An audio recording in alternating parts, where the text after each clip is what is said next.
3.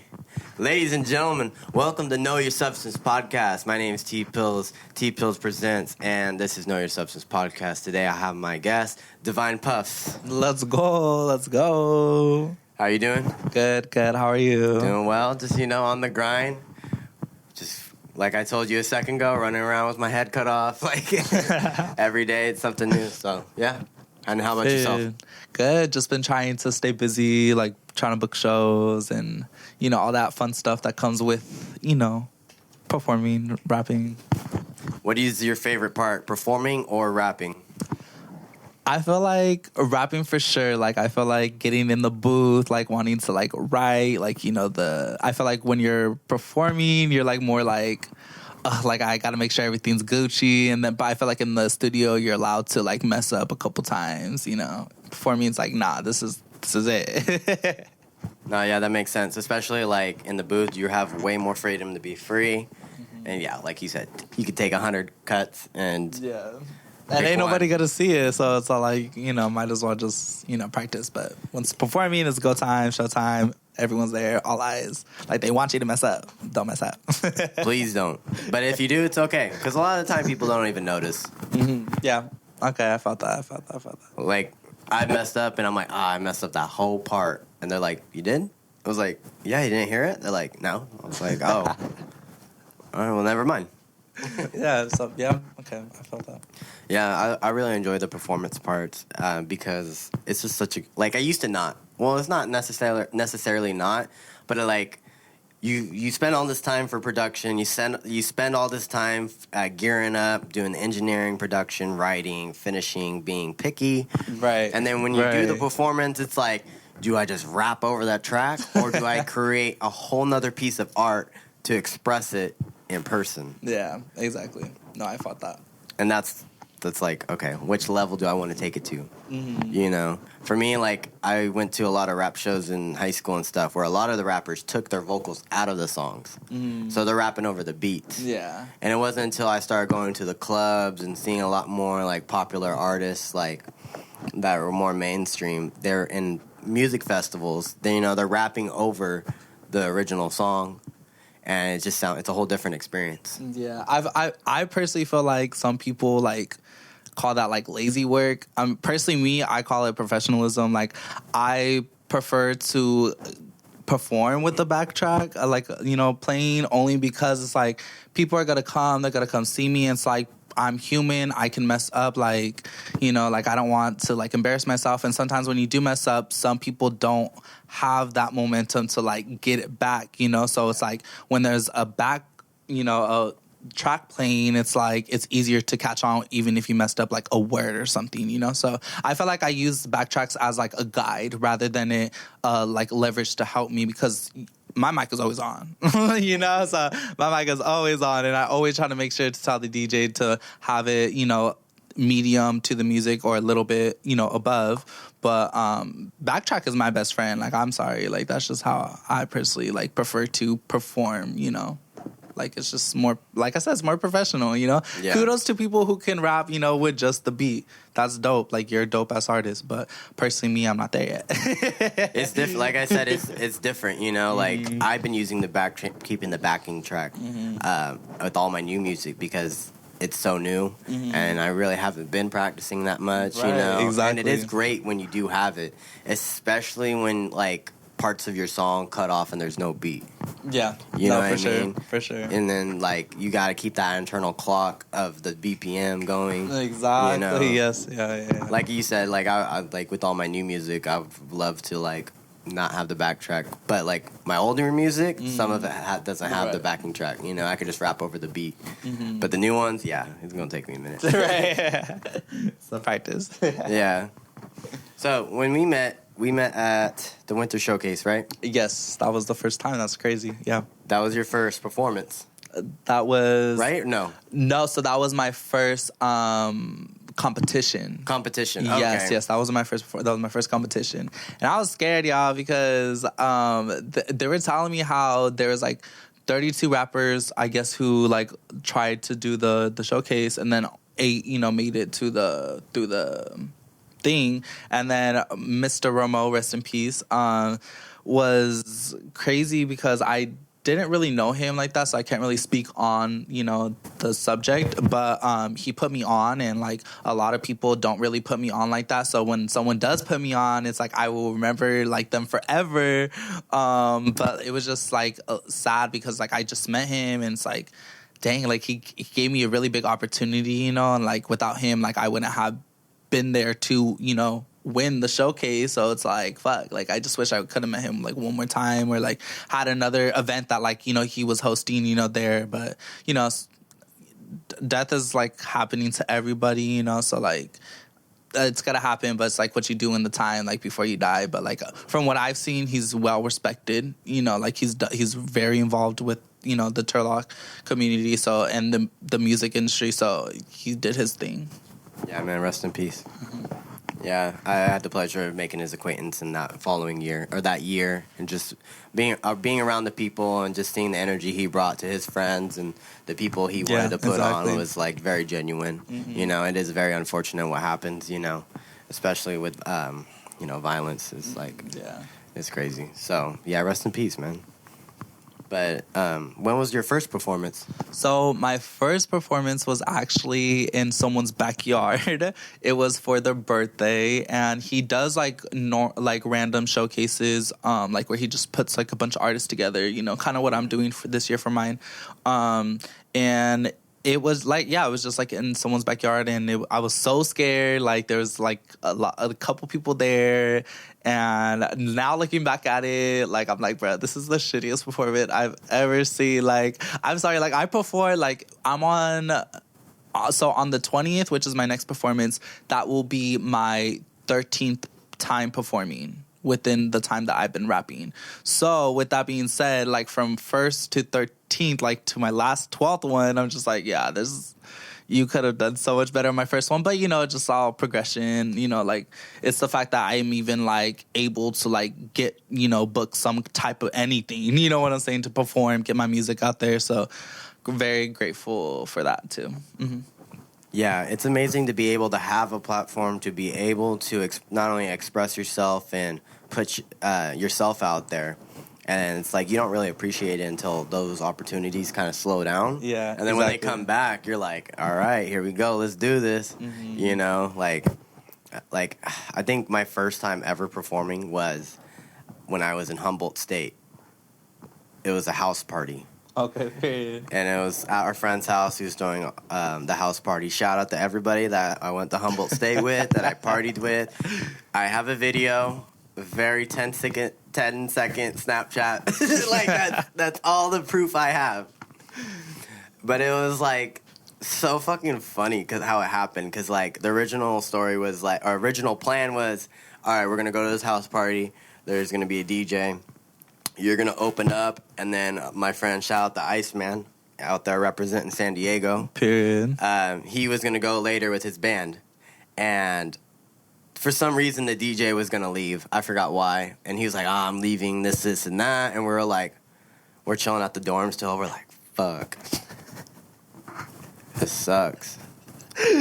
And then we get a call, and he's like, never mind, I ain't leaving, this shit's cracking. We're like, all right, whatever. So we go to pull up to the house. It was like a movie. Mm-hmm. Like, we're pulling up, all ready to perform. And, like, we got, like, cigarettes in our mouth. We got blunts, we're, like, ready, like, for this, like, house party. Right. Going upstairs, and I get to the DJ booth, and he's like, just hands me a mic. I'm like, right now? He's like, yeah, right now, let's do this. And I'm just, like, standing in front of, like, probably, like, 40 people, 50 people. Yeah, mine was less. But go ahead. Sorry. Dude, I was like, all right, let's do this. And I just was like, no love for the Mo. Like, anybody who knows No Love for the Mo, man, that was, like, such a cool time. So yeah, your first performance you're never gonna forget. I know. Yeah, I've honestly like I said, like I've had way like bigger opportunities, but like my first performance, obviously I'm like I always just like have flashbacks of it, like do not perform like this, like just don't, like. But that was like kind of what started it, because after the first show in the backyard, it gave me footage. Like, it allowed me to give clips to people who, you know, because people want to hear music, but they also want to see what you look like, you know, performing your music, you know. So I felt like that allowed me to book the next show, which was going to be at the Smoke Sesh. And ever since then, that's kind of just like went off from there. Just performance after performance after performance. And then this year I told myself I really do want to slow down on performing and just really focus on laying down music. I feel like it's really hard when you're trying to get in the headspace of like writing your music, but like you're also like needing to perform, and then you have so many people around you, and it's cool. Like, I love the supporters, I love the people that are out there, but honestly for me it's a distraction when I could be writing my music right now. Like, you know, like I really am in tune with just like trying to like really put out music, and with performing there's just no way I can do it. Like, there's no way. There's no way. Ladies and gentlemen, we're back with we had some technical difficulties trying out a new format, you know. Got these wireless mics. Probably be different next time. Always changing and evolving. Shout out to Dynamic Events. So, you said, to summarize what you had just said, you basically said that, you know, when you're performing and doing all these shows, you kind of have a different headspace compared to when you're making the music. You're recording, producing, you know, and because you record all your own stuff, right? Yeah, and I mix all of it as well, so... Could you do what is your process for when you are producing your own stuff and make your own music? Because I understand you use BandLab. Mm-hmm. What has that journey been like for you? Yeah, so I feel like it is different because like I am trying to do what I think sounds good versus like what from a producer standpoint, because I'm not a producer, you know, so like I'm trying to basically record it and mix it to the best of my abilities is what I'm trying to say. And I feel like with that, I feel like BandLab has helped me, you know, because it's portable on your phone, you know, and it's an app that like I feel like some people do clown on, but I feel like for me, it's helped me, you know, like even Rhyme Zone. Like personally, me, I know a lot of people hate Rhyme Zone, but I smoke a lot of weed, you know, like, and personally me, like, I'm gonna fuck up and I'm gonna be like, you know, brain farts all the fucking time. I'm literally have no shame to my game. I do use Rhyme Zone because sometimes I don't know what rhymes with cat, okay, when I'm high, okay, but that's just me, like, you know, so I feel like BandLab, use your resources, man. Like, at the end of the day, like, the greats used, you know, like, BandLab before, they probably used Rhyme Zone before, you know, like even United Masters, like all these other distribution platforms other artists are promoting now. You know, I know damn well they have their own record label, but it's like, why are they promoting this distribution, you know, app? So it's like people are like trying to get the resource out there. You just gotta learn how to use it and tweak it to how you can do it, and then go to somebody who can, you know, just do the final touches. Yeah, I think some people's egos get too big and they're like, nah, I don't need Rhyme Zone. Yeah. And I use Rhyme Zone. Yeah. Hey. Why not? It makes it more fun. You know, I'm stuck. I'm like, well, I can be like, nah, I don't need Rhyme Zone and waste another 30 minutes. I can get to it, find something, and then come back to it later. Exactly. Yeah. You know, it's okay to have fillers, you know, and then come back to it. Like, you know, if I have a rough draft, I'm writing the song, I record it, I'm listening to it. I'm like, okay, let me fix this. Right. Because now it's been 24 hours. Let me go back to it, you know. And I think it's an ego thing when people are afraid to use resources that are beyond their own, like, ability. Right. And especially, like I said, for me, like many of like people don't know, is like I'm new to, you know, the whole like rap thing. So the fact that like I am new to this, like I don't know too many flows. I don't know, my vocabulary isn't wide enough, you know, to find out for the syllables, you know, stuff like that, to create bars and all that. I had to learn all this stuff, you know, like this stuff is hard. So you guys want me to learn all this plus like be a rhyme master, or in this case a rapper, an MC, like y'all are tripping. Like, no, like I'm gonna need some help. Like, no, this too much. Too much. Yeah, we making music at the end of the day. Exactly, right. No, that's real. Because all that other stuff that you mentioned will come in time. Yeah, exactly. You know? Right. So I don't see, I mean, I'm not saying Rhyme Zone is like what I use all the time, but it's def like a resource that like I know a lot of people, like I said, I hear a lot of people clown on. It's like, well, I have no shame in my game. I use it sometimes too, but it's like, you know, like of course I'm I'm learning to be more creative, but as of right now, I literally do not mind using any type of resource, like, at all. That's awesome. I agree with that, though, honestly, because at the end of the day, like, let's just have fun. Period. Exactly. Let me go on the internet. Okay. You know? Yeah, I feel it. That's dope. What do you think about AI? Using AI, artificial intelligence, to write music, to make beats, to make samples, and just whatever else you could probably think of. I do feel like AI isn't. I'm not really fond of the whole concept because of the fact that it does ruin anybody's chance to actually like make it, you know, per se. Like, because I'm seeing like AI produce like actual virtual rap. I think I read an article like a long time ago where they some label company signed an AI like character, like a virtual type person. He does rap, and it's like, what the fuck? Like, if you, so it just defeats the purpose, because like, how are you gonna sign someone who's not even an actual human being and there's just AI? It's like, it makes no sense. But it is scary because, like, you know, like what people have worked for years, you know, like the foundation of hip hop, AI can just create, you know, just like that. And it's, I think that's pretty scary. But it, like I said, like if you got the drive, determination, like AI don't have that. AI don't have emotions. Like, we got emotions. So I think, you know, like, you just got to put in the work for, because life is going so fast with, you know, the whole technology situation. And I don't know, I'm not really I haven't looked into the AI situation when it comes to like chat GPT or like stuff like that. But I have heard that people do use AI to write songs, but I don't think you should. I feel like Rhyme Zone's different because it's like they don't write the songs. It's words. You know what I'm saying? Like, you can mess up on a word, but it's like, you better try to have some type of creative juice to write a song, you know, like for yourself at least, you know, to say that this is yours. Like, no shade to the ghostwriters, you know, because they get paid, but it's like, personally, me, everything that I spit, I write. So it's like, you can't really like bash on me for that. No, yeah, that's a good point. Mm-hmm. Yeah, for me, I feel like AI is just going to, and right now, you know, it's kind of like freaky, it's scary, and it's uncomfortable. Right. Because there's so many things you can do. And when you look at the record labels, they could easily replace the artists that they spend. Well, they don't really pay them that much these days. But, like, in general, like, they can X out the artist and maybe rent out voices from artists to make these new songs, you know?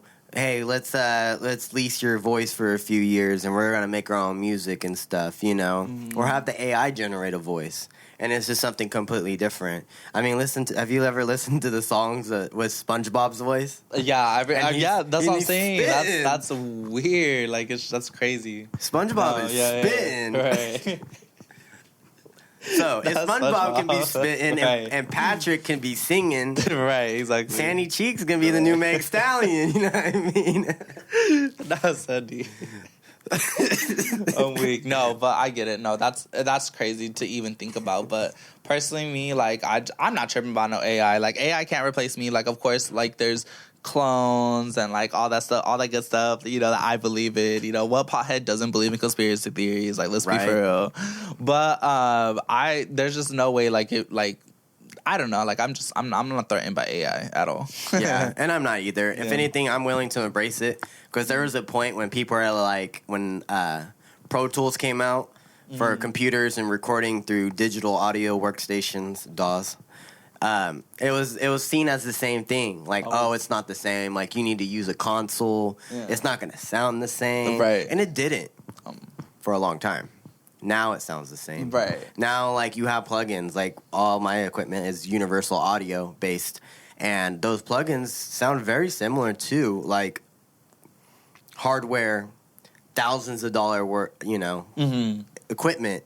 But it's just like a $100, $200 plugin. Yeah. So it's like, we've seen that evolution and got to this point, you know. Some people prefer the console because it sounds different, and I agree. I think the console sounds different. I think recording the tape sounds different. You get more of the room. You get the vibration from people in the room bullshitting and stuff. Getting you get so much more character, while the digital versions of those don't. And I think with AI, it's the same thing. You know, you can mimic these emotions and sounds and room noise and vibes, but it's not ever going to have that same soul and energy that from an actual artist. And I think we'll be able to tell the difference over time. Right. The same way, but maybe not tell the difference, but at least we're like, I don't know. Yeah. You know, if this is an AI version, because especially if they're like telling us this is AI, then it's like, because who the fuck's gonna perform? Right. That's what I'm saying. Like, they're gonna have to tell us this AI, but people are still gonna listen to it, and that's fine. But there's gonna be a different market for that. No, yeah. Okay. Yeah. But I don't know, man. It's a wide topic. It's a wide topic. That's why I'm just like, I'm trying to keep it cute, short, simple, because I'm still like getting into all this, but yeah, AI is just coming in and just trying to take things over, you know, like with the whole even cars situation, you know, like us turning electric, like we got robots at Tesla, you know, so it's just, you just got to get ready for the world to advance. It's all about advancement. Yeah, and then us as humans have to adapt. You know, we have to adapt to the new stuff coming in, the technology, the environment, and, you know, the economy that comes with it. Especially as us artists, you know, a lot of people just want to make the music and just make the music and be the character and whatever that is, you know. But, like, you got to learn the business side. Exactly. What have you been learning about the business side of it in these past few years? I feel like for me, like prior to the video, we had a conversation about it. I'm not really like educated too much about the business side because right now, like I am trying. Right now, before obviously, I was trying to be more on the creative side, just like try to put out songs, so I could perform to. But now that I'm taking this time to like pull back from performing and just releasing the music, I am trying to look more into the business side because I feel like, you know, I have been played dirty sometimes in the past already with performing, so it's like I don't want to like that to happen again. I don't like to speak on it because it happened. It's already dealt with. Like the emotions are good, but you know, it's just to prevent situations like that, especially when you're a new artist, someone who's very nice, you know, someone who's just very like open, like, you know, just open arms, can allow people who have a malicious intent to get a hold of you. When really in reality, when I'm trying to do these shows, I have no intent whatsoever. I'm just here for you to show y'all my music. We trying to turn up. Like, there's no way y'all think that I'm that hateful of a person to just come and just think that like I'm here to fuck shit up. No, like I'm just here to put my music on, you know? So I don't know. I just feel like I just want to make sure that even with brand endorsements, I want to learn about, you know, stuff like that. You know, I want to branch outside of music, you know, just create my brand, you know, because I think that what I'm creating is a brand. It's not just an artist per se. It's like, this is your business, you know, like your whole package is like the way you look, the way you spit, to the songs you pick, to where you perform, you know, like you're building your brand, you're building T-Pills, you know, I'm building Divine Puffs, you know, so it's like, yeah, like that's what I'm trying to learn. I'm trying to learn the business side of just like structuring, foundation, you know, like just like learning like how to be like a solid artist all around, not just in my penmanship. Oh, yeah. Yeah, that's kind of like been part of my journey the last few years, is really trying to, you know, I feel like I've already kind of set the foundation, but now it's like keeping the consistency to keep building up that ladder to get to these new places, to set a new floor, a new level, you know, and that's going to go on for years, you know what I mean? But it's good that, I mean, you said you started like 2 years ago? Yeah, so December 30th of 2022 was my first single drop. And so we're only 2024 and this is like the start of my third year. So I think, yeah, that's like I said, I'm really new to everything. So literally I don't care how much I get hated on because like, well, y'all, like this, I'm barely on my third year. Like I don't even, I'm my third year out. Yeah, like I'm literally a deer in the headlight when it comes to this. Like I just know like I got something and I'm just here to show you what I got. And if you don't fuck with it, you really don't have to fuck with it. But I know a lot of people who do fuck with it. So yeah, and those are the people people that are gonna keep you going. Exactly. So I'm just keep at that. Yeah, that's awesome. Well, it's good that you came into this already with that mind state, because some people come into it, and I'm gonna include myself. I came into like, you know what? I'm just gonna make music, and then like 4 years goes by, and it's like, man, I've been making music, and it's like, now what? No. Like I got all this music, Exactly. and it's like, oh, you have to sell it. Oh, you have to promote yourself. Yeah. Oh, so like a music video isn't good enough. Right. Exactly. Oh, like I actually have to like make little videos, Instagram reels, like TikToks. Oh, TikTok. Re-download Facebook. Hey, mom. No, for real. It's tough out here to promote yourself because it's like sort of like when you're making music. For me, it feels like begging, like you're like begging them to listen to yourself. But personally, me, like as I'm getting more into it, I'm just like, dude, like I just seen this Instagram post. Now that we're talking about Instagram, where it said like Fashion Nova texted me like 37 times, so don't be scared like to promote your business. And it's like, I seen that. Yeah, so I was just like, bro, like, well, they can spam 37 times and you don't care, bitch. Well, I'm not gonna spam 37 times. I'm just gonna spam you one time. But yeah, I do try to promote because that's the only way like you're gonna get out there. It sounds annoying, and it is annoying sometimes when you get a message and you're like, fuck, like, oh, I thought you were asking to kick in. It's like, oh, like single out this Friday, you know, type shit. I'm like, oh, period. Like, share, and subscribe. like, share, repost for me, like.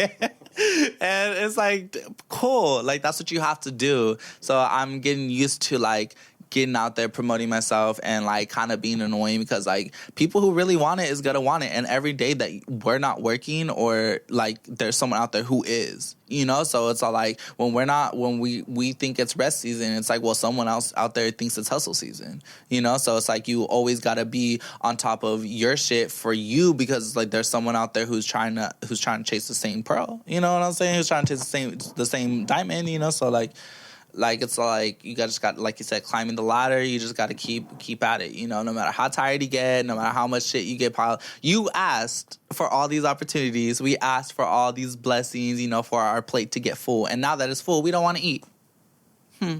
Yup. That's strange. That's really strange. I feel that. That's some real shit. So I honestly, I just really try to come in the mindset of like, okay, I'm here to eat. I'm here to show y'all like the best what I can do. And if there's something that like I'm lacking on, tell me. Literally, you could tell me in the most hateful way. I'm like, damn, like this is what, like if I were in front of a label company, this is what they would say. You know what I'm saying? Like they would be an ass, you know? And that's what I love. I hate people who are sensitive and artists. You can't, of course you can be sensitive about your shit, but you can't be sensitive on criticism, or even if people come from like, you know, like a mean place in their heart to say like your ass. Well, bitch, the next time you see them, prove to them that you're not. Like it's like just take the compliment or the negativity and move on. Like don't feed into it, because then like even celebrity beef, like with the whole Nicki Minaj and Megan Thee Stallion type situation. I don't want to speak too much on it, but like I'm saying like that, like instead of them like beefing about whatever the situation is, it's like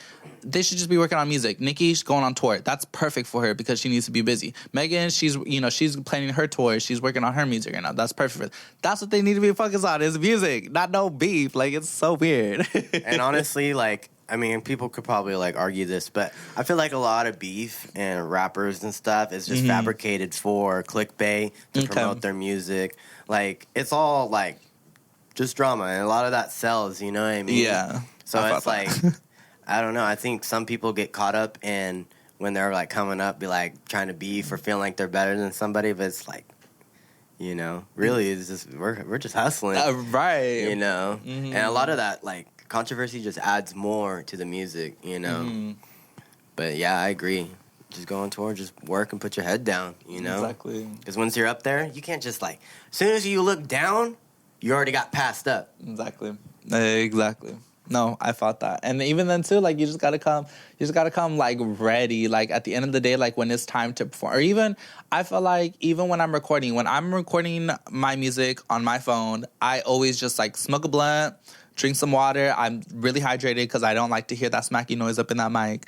That dehydrated, you can hear that. That. I hate that, so I make sure I stay hydrated. But I just get ready, and as soon as I start recording, I'm like, Hector, you have to make sure, or Divine Puss, you gotta make sure the minute you start rapping and the minute that you press record, you're going in. I feel like I want everybody to understand that this may be your last time spitting, even if you're laying down a track, even if you're working on an EP, even if you're working on an album. You could be just working on a single. You could be just working on a mini EP. Whatever project or a performance. Your performance. Just your next performance, your next song, your next whatever needs, what if it's your last?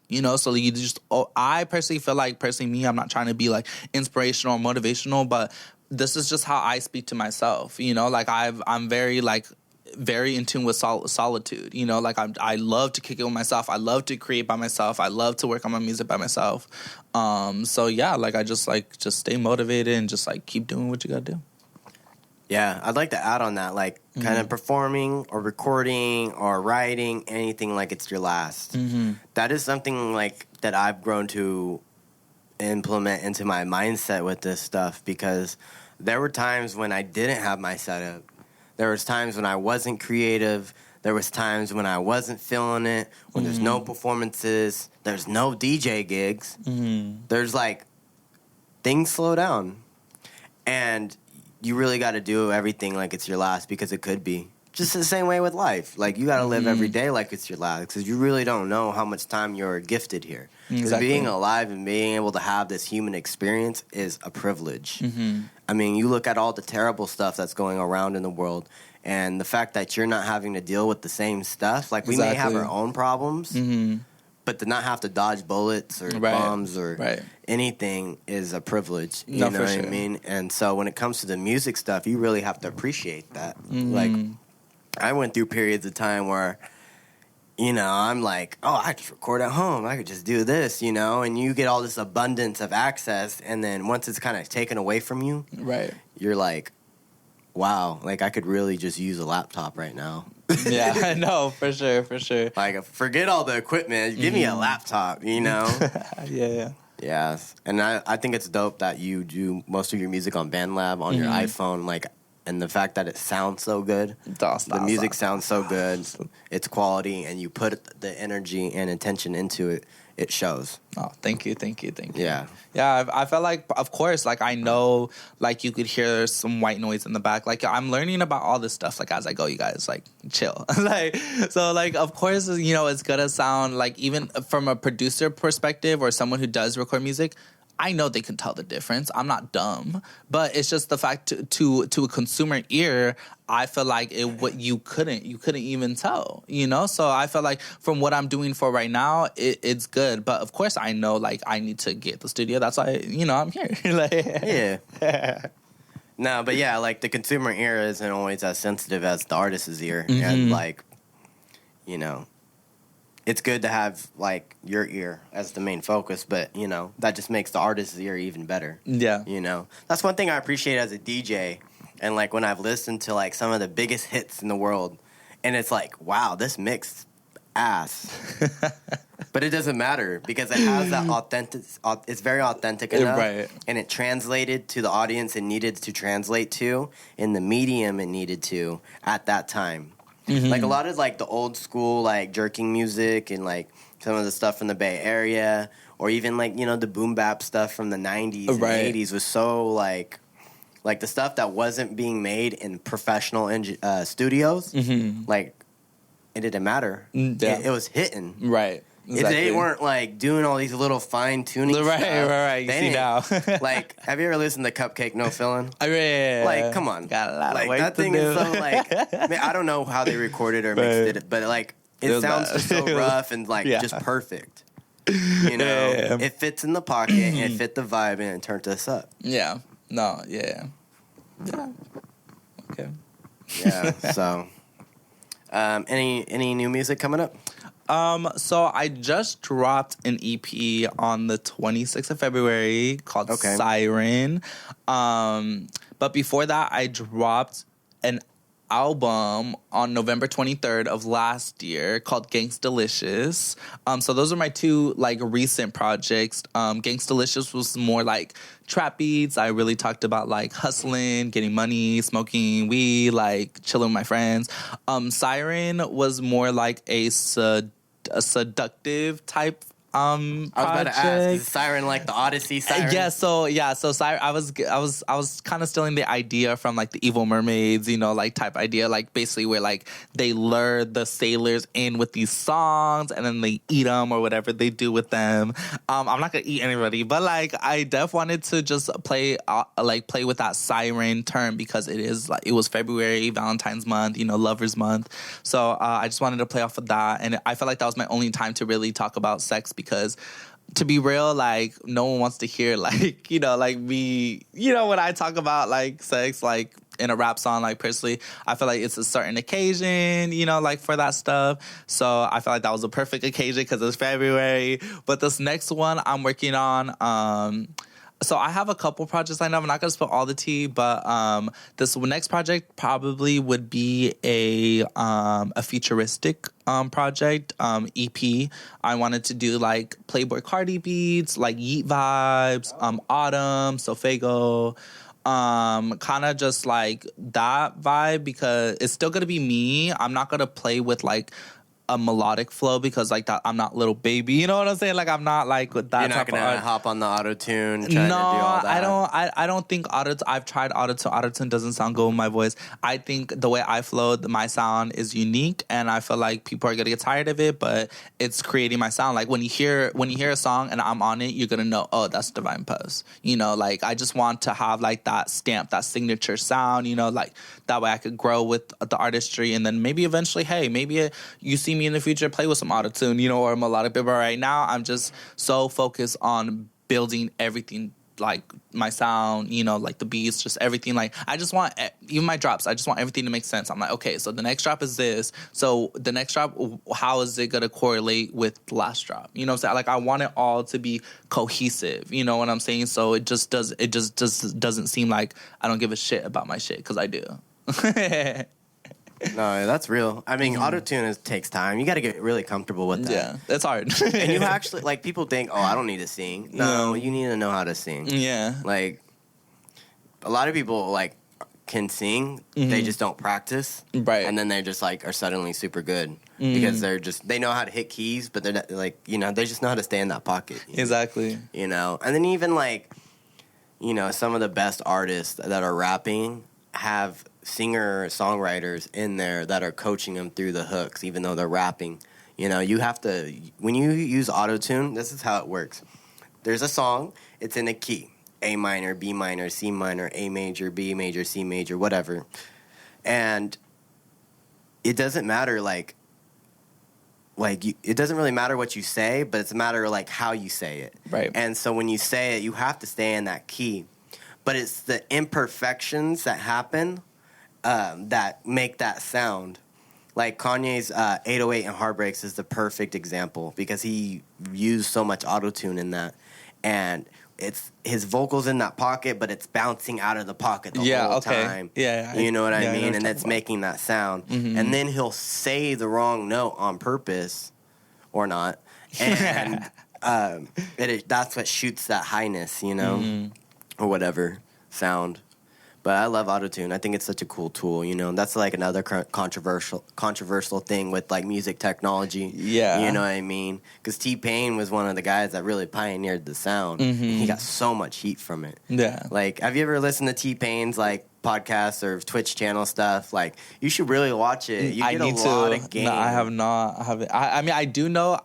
From what I've seen, because he's a streamer, like a gamer, I think, or something like that. He streams games, but he also like talks and does his.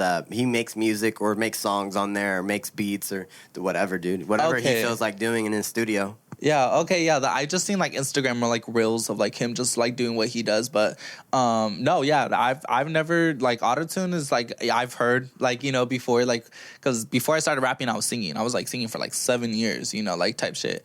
But it didn't get me as far as rapping did with the amount of time that I'm doing rapping. Do you like, have songs that you singing? I don't have any songs of me singing, but in the vault, I played around with some songs, but I just never, I wouldn't dare to put it out because like I'm just rapping right now, like Yeah. it's just like That's just what you want to it do. would make no sense, but Yeah.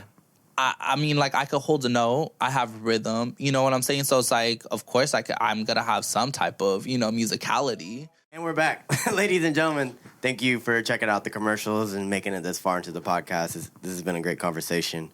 I'm really enjoying this setup. I feel like it's more conversational. Yeah. Because usually I have, like, the laptop and all that. Yeah, I seen the table. Yeah. When he set it up like this, I was like, wait, like, isn't there supposed to be, like, a table? Or, Yeah. Well, like, the first time I did it, I had, like, this big old green screen, and it was, like, when I was trying to key it out, so put the logo, it was too much work. And it just...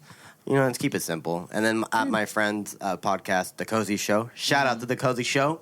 Period. They have handhelds, and it just looks way more like conversational, more fun. So, yeah. Okay. But anyways, so you were saying that you were a singer before you were rapping. Yeah, so a lot of people don't know is like my upbringing is that I was raised like in a Baptist church. So yeah, I was Christian, but I was fortunate enough to be very cultured at a young age from my mother's side. So with that, I was just raised wanting to. I didn't grow up singing. I just like was brought into it, and I was like, whoa, like.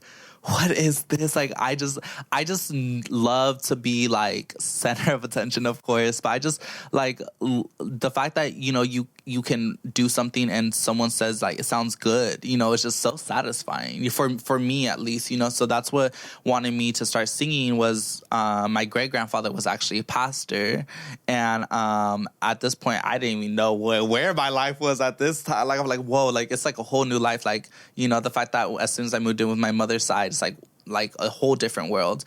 And so basically I went from there, and then in high school I joined their choir. I was literally the only boy in choir in Riverbank because no boy in there wanted to sing or had the balls to freaking sing, and I know some of them could sing.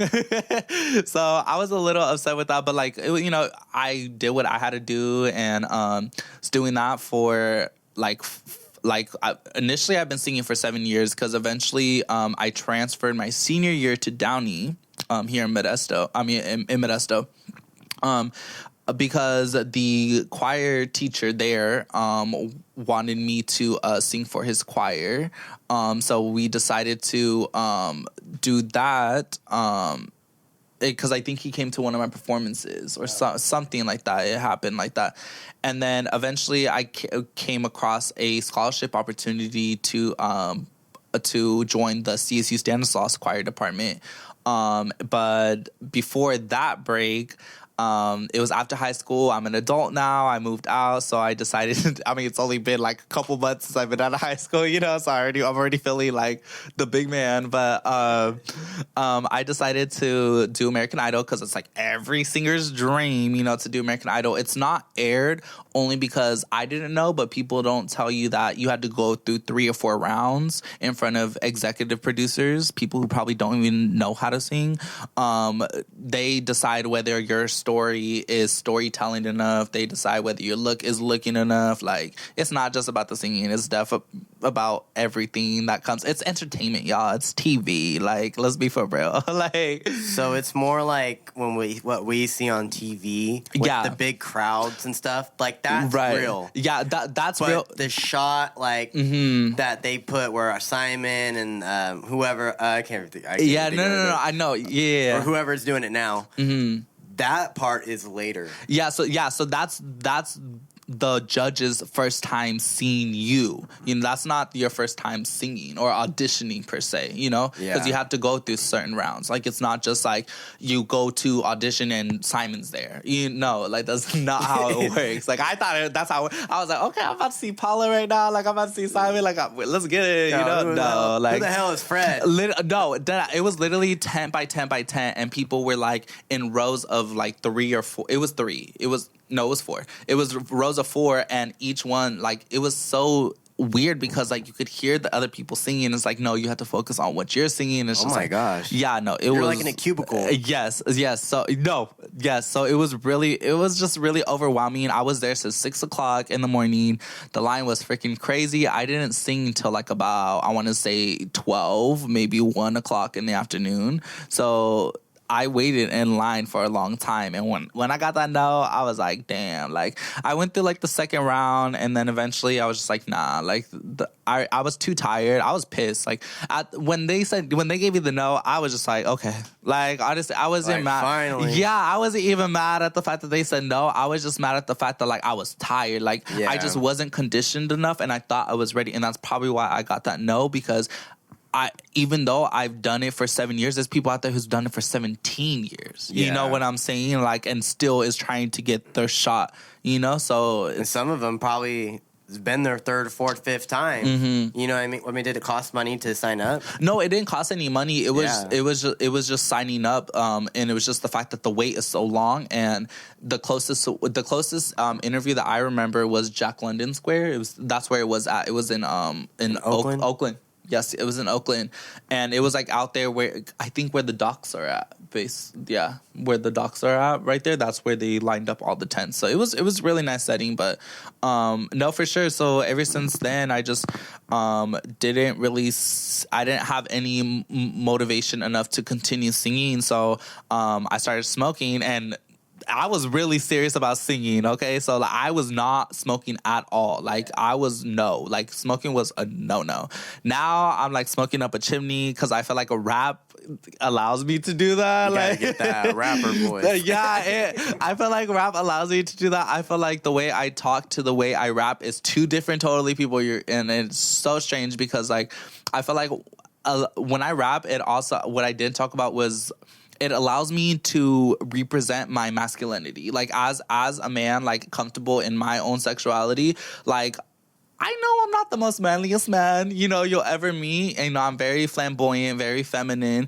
But when it comes to my music, it's very masculine. And I just want to show people that you can be both. And I want to show people that, like, you know, you might think I'm a little wuss, but I'm gonna come up in here and wrap this mic up. Like, I'm about to spit this shit out. Like, hey, you gonna see, like, you know, how badly I can get, because I'm telling you right now, it's just like, when I'm just like, in, like I said, the whole headspace is very important, because like when I'm in the zone, when I'm recording, even on my phone, just as serious as my phone, like, I'm so serious, like, it's like a beast mode. Like, I just have to come in here and just like eat the fuck up out of this shit. And that's why I get so pissed off, because I would have such a good recording and everything would just be going so good, and I fucking slur a word. And it's like, dude, like, I don't like punching in, because it's like, it just ruined the whole vibe. So it's like, I just have to try to say what I gotta say, you know, and say real quick. But it's like, no, like, I just want the whole thing to flow, you know. So that's kind of like what I do. So that's pretty cool. That's a good point too. Like, or just how you see it too. Like, you know, having that masculine side, but also the feminine side. Like, you have two things to kind of balance it out. You know what I mean? Yeah, I feel like people who even sing and rap, I feel like, I'm not saying singing is feminine, but I feel like men who sing are showing a little more femininity. You know what I'm saying? Yeah. They're showing a little more vulnerable side of them, more softness to them, versus the hard rock person that these men try to play off. Straight men try to play off. And it's like, dude, chill out. Get your pennies out of a wad. Like, you're Gucci. Like, it's not that serious. Like, chill the fuck out a little bit. Like, damn. Like, you have some fun. Like, try to be fun. Like, you know, like... Yeah, get loose. Yeah, get loose. Like, I'm not trying to throw my culture or my what I got going on in front of your face. Well, you are gonna respect what I'm doing, because I'm doing what you're doing too. You know what I'm saying? It might not be as good, or, you know, you may have more experience than I have, but I'm getting there. I'm gonna get up there. watch. Yeah, that's a good point. Kind of makes me think about how, like, when people complain about, like, women rappers, like, talking about, like, you know, their sexuality, or not their sexuality, but just, like, their, like, being, like, selling the, I can't even think of the right words, but, you know, just being sexual and, like, whatnot. And it's like, well, why men do that? Yeah. What's the difference? Exactly. They created that market. Exactly. The men like established that, like, type of, you know, thing, and women are just playing it, doing their version, and people are hating or liking it or whatever. You know what I mean? And I feel like that's what it is too. I feel like men are easily intimidated, especially when women are trying to portray a more masculine vibe. But it's like women are. I'm not trying to speak on women because I'm not a woman, but I feel like I have 6 sisters, so you know I peep how women move, and I feel like women are easily influenced by men. Sometimes when they look at it and they see that toughness and they see that, okay, like he's really, like, you know, tough, you know, so they try to portray that too in their music. I feel like that's why a lot of men don't like Megan Thee Stallion, because she is trying to be like a female Pimp C. You know what I'm saying? She is trying to be that female pimp. You know what I'm saying? That it's okay for a man to talk about it because he's cool. You know, that's cool. But for a woman to be spitting like a man, it's not cool. You know what I'm saying? So I feel like for me, I'm kind of torn in between, because like I feel like for my community, they love to hear a certain stuff, but then for like the mass, which I'm trying to appeal to, is in my music and my lyrics have to be more universal. You know what I'm saying? I want my music to be, I mean, I'm not saying they're going to listen to, but I want it to be played in front of your grandpa or your uncle, or, you know, just the men figure in your family, and they're going to be like, okay, like, this is dope. Yeah, like you want a middle ground for them, you know? You don't want to, like, because especially with people who are older, you know? Yeah. Even with the newer music, you know, from both the men and the women, like the older generation has a hard time listening to any of it, you know? Yeah. So, like, to have that middle ground in general for your audience is awesome. Because I think about that, too, when I make music. Especially since I'm becoming more of a teacher now. I'm like, I got to keep in mind, like, I'm going to have a lot of young ears. Yeah, exactly. Not right now. Right. Like, but as they get older, as my platform grows, because I'm very involved with the community. It's not like I'm selling my music to them, and that's one thing I do not want to do. Yeah. But over time, I am going to express myself and be honest, like, this is what I do, and you can do it too. Weird. You know what I mean? Like, it's not that I'm selling it to them, but, you know, it's more like, be yourself. Exactly. Don't be afraid to be yourself. You know, and so I really try to keep that in mind, that I want to be myself, but at the same time, you know, I want to be heard. Exactly. And taken serious. You know, but I also want to have fun. Right. Yeah. So it's all about balance. Yes, you balance, know what I mean? Balance for sure. Because I'm a big fan of, like, the Too Short, Nasty, you know, but I'm also a big fan of the Tupac, real poetry, you know, and, like, but I'm also a fan of trap music. I'm a big fan of, you know, funk music, rock, you know what I mean? Like, I want to express myself in many mediums of music, so it's like trying to find that middle ground, and, you know, it's important to really have your roots grounded. Yeah, and I feel like that's why I'm kind of really, like I said, taking this year to just write music, because I really want to write music according to events, according to the people, you know what I'm saying? Because, like, I only have a certain amount of music, and like I said, my vocabulary isn't very large when it comes to writing music, so it's hard to talk about flipping bricks, you know, shooting up the neighborhood, you know, type shit. Like, it's hard for me to speak about certain, like, rapper situations, because, like, I don't live that, you know what I'm saying? So, like, I'm rapping like what I live, you know? Yeah. And so it's a little like confusing for me, because it's like, well, do they want me to rap about this? But then if I rap about it, like, I'll be lying, because, like, it's not me, you know? So yeah, and there's a fine line, and there's people need to understand that a lot of the rap music they see is entertainment. Okay. When you get to the mainstream level, like, a lot of it's entertainment. Like, people who are top dog rapping, like, probably aren't flipping bricks at all. Living in the mansions, like no. Why would they do that? Like, they have, like, why would they get caught up with that shit? Like, they get out of fucking $1 million. Like, you know what I mean? I'm not saying there aren't people who don't. There's still people Right. who are very active in a lot of the stuff they say or involved. Like they're involved in a way where they can talk about it. You know what I mean? But there's a lot of people who aren't involved, and there's a lot of people who are industry plants. Yeah. But then there's also like the expressive, like we're messing around. You know what I mean? Like it's entertainment. We're having fun. Like they're still like part of that culture, but they're like, you know, they're having fun. Yeah. And then there's a storyteller. Yeah. Who's talking about their homie. They're not involved, but their homie is. Yeah. You know, like, I'll give an example, For Your Eyes Only, J. Cole. Like, that story wasn't about J. Cole, it's about his friend, you know what I mean? Like, and about his life, or at least inspired by a friend, or whatever. So there's a lot of different ways to express that type of lifestyle without being involved. Right. You just have to be willing to back up whatever route you're choosing to take. Because if you're talking about being the kingpin, doing all this stuff, Right. being a part of this community and being a part of this type of culture, it's like, all right, where's your stripes? Right. But if you're just doing it, it's music, all right, cool, we good. Exactly. And it's all entertainment at the end of the day. Yeah. Though. That's why we do it. Yeah.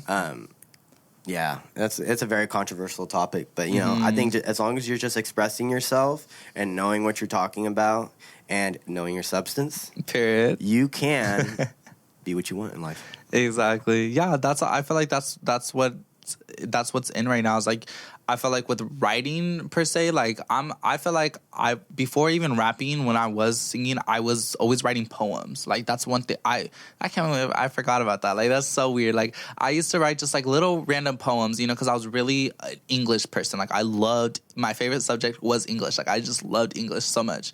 And I used to read books. I used to like get like Hallow Beads, be a bookworm. I guess that's what you would say. And then I don't know, like eventually I just stopped reading books. Like I don't know what happened. I was just more like technology wise. Like I just had like I had a Game Boy Color. You know what I'm saying? Like I'm not gonna read a book when I could play Pokemon. Like come on now. So eventually I grew out of that. But I feel like now that I'm getting older, I see like I need to read, you know, because I feel like getting into the books is really important because you learn new words, and then even if you don't know what the word means, you can search it up and then use it in your rap, and then everyone's like, oh, like you're so fancy. But like right now, I feel like I'm just not in my Kendrick era. I'm not J. Cole, you know, like I'm just like there's a story there. I feel like there's something for everybody. And what I mean is, like, if you want to listen to storytelling music, you could go to them for that. If you want to listen to turn up music, you can go to other people for that. You know what I'm saying? So it's like, you just got to find out what you like doing, because someone's going to come to you. Someone's going to come to me, you know what I'm saying, to, like, genuinely listen to my music, because maybe they're tired of storytelling. Maybe they want to turn up, you know what I'm saying? Or maybe they're tired of turning up. You know, maybe they want something that they can smoke to. Because, you know, I write a lot of music. I smoke a lot of weed, so I want to write music and record music that I don't mind rolling up to, you know what I'm saying, or smoking up to, or I could play in the background while I'm talking to my friends. You know, that's how I try to, you know, put out my music. So, just keep doing what you gotta do.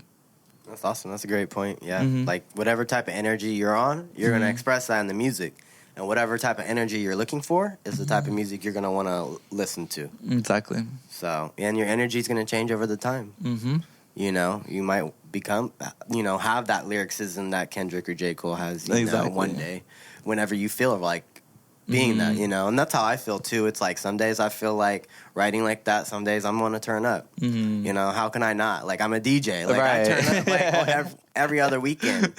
But, you know, during the week, you know, I'm surrounded by a lot of real shit, you know what I mean? So, especially, like, being back in, like, the schools, man, just kind of being around kids and like just in the community, and it's like, you know, there's still a lot of real shit happening just because we're old, for sure, and we've been through that. Whatever we've been through in our life, you know, eventually comes full circle. So there's still a lot of real shit out there to talk about, but there's also a lot of partying to do. Right. A lot of turning up to do, right? Celebrating more life, you know what I mean? So we're really blessed to be able to express ourselves in the first place. Right. Exactly. Yeah.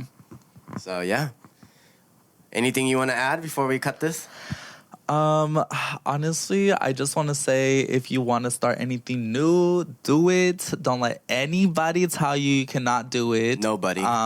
Because at the end of the day, when you're up there performing, like, they wouldn't dare go up there and perform. Like, let's be for real. Like, they just wouldn't dare take the risk that you're taking. Like, just, like, if you're trying to, like, sell clothes, if you're trying to, I don't know, make earrings, make jewelry, if you're like putting out music, like, don't be scared to promote yourself. Like, just always make sure that you have something going on. Even if you don't feel like promoting yourself, just make sure you're working on your stuff. So when you do get ready to promote yourself, you have stuff to promote. Okay. And I feel like that would be all the pointers I have. Just be original, you know, because someone is gonna be out there waiting for you, for your music and stuff like that. Like, so don't try to be another Beyonce because we have Beyonce. Don't try to be another Drake because we already have a Drake. Be another you. Period. Amen. No, that's beautifully said.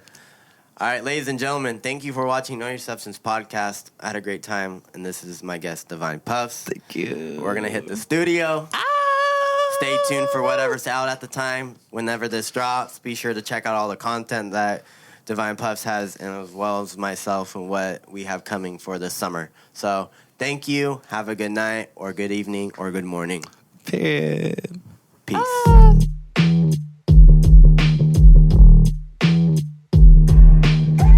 So what's up with the substance, man? I know you hurt and feel with chemical, man. So what's up with the substance, man? This new sun's being knocked your fans.